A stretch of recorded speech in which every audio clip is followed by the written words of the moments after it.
Rückenmitte im nächsten Masters-Rennen, die Doppelvierer der Masters Männer D.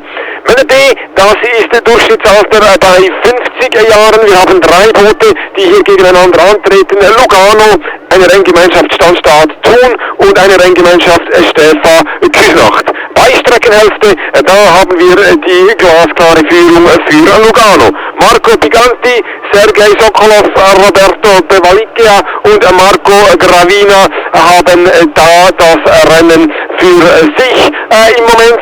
Die Zeichen stehen aber auch nicht schlecht für die Renngemeinschaft Standstaat Thun. Ein kleines Detail in diesem Boot, da haben wir zum Beispiel Jürgen Träger, der Spielertrainer kann man sagen von Standstaat, welcher ja heute mit seinem Club schon schöne Erfolge zu verbuchen hatte, so zum Beispiel in Junioren einer, und jetzt zeigt er dem versammelten Wettkampfpublikum, dass er eben selber auch nicht nur gut coachen kann, sondern zeigen kann, wie man ein Boot schnell rudert. Gemeinsam mit Pius Trotz, Ralf Blase und Jens Gerlach liegen sie an 2. Position, und an 3. da haben wir die Renngemeinschaft Stäfa Küsnacht mit Nikolaus Kretschmann, Urs Steiner, Nikola von der Schulenberg und August Pünter.